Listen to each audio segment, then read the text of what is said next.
না হতেন তাহলে আপনারা 8টা সিটি পেতেন না। এক।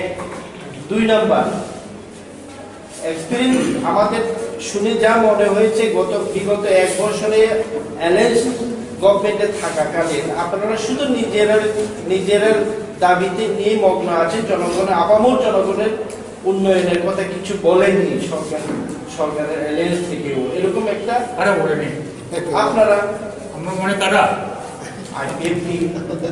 আইপিএফটি পলিসি শো করেছে, ক্যাবিনেট যে ডিসিশন নেয় সেটা অক্ষর করে পালন করা হচ্ছে। আইপিএফটি মন্ত্রী হোক বা বিজেপি মন্ত্রী হোক, আর যে কথা আপনি প্রথম বলেছেন যে আইপিএফটি যদি বিজেপির সঙ্গে যোগ না করতো 8টা আসন পেতে না,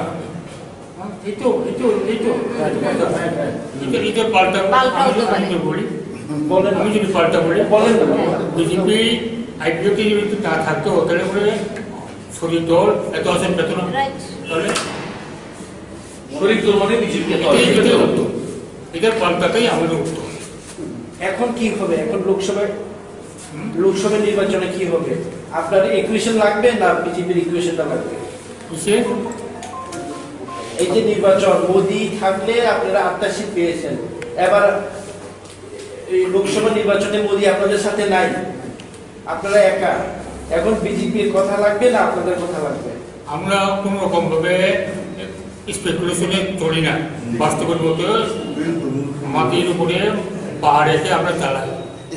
আমরা কোনো স্পেকুলেশনে যাই না, আইপিএফটি অবরোধে যাই না।